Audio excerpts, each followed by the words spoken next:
Біз еңбек кодексінің түбі жақсылыққа апармайтынын билікке 2009 жылы ескерткенбіз. Жаңаөзендегі оқиға шалағай заңның салдарынан орын алды. Билік сол кезде біздің ұсынысымызға құлақ асқанда қайғылы оқиғаның алдын алуға болатын еді. Бүгін Алматыда журналистердің басын қосқан Әділет партиясының өкілдері осылай деп мәлімдеді.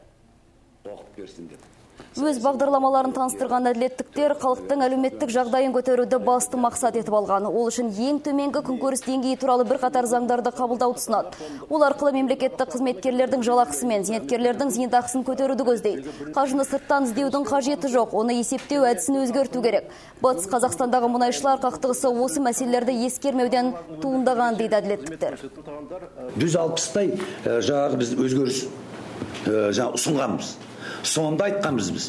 Мына құқық жағы еңбек кодекс қабылданса мына түрінде, ол жақсылыққа апармайды түбі. 2007-те айтқанбыз. Ал егерде сол кезде, сол біздің ұсыныстарды шіркін-ай қабылданса, мүмкін мынандай жағдайға біз ұрын бар ек. 14 адам деген, мұндай жағдайда 14 емес, бір адамның жанындағы қымбат масқара ол. Біздің қоғамға да, өкіметке де.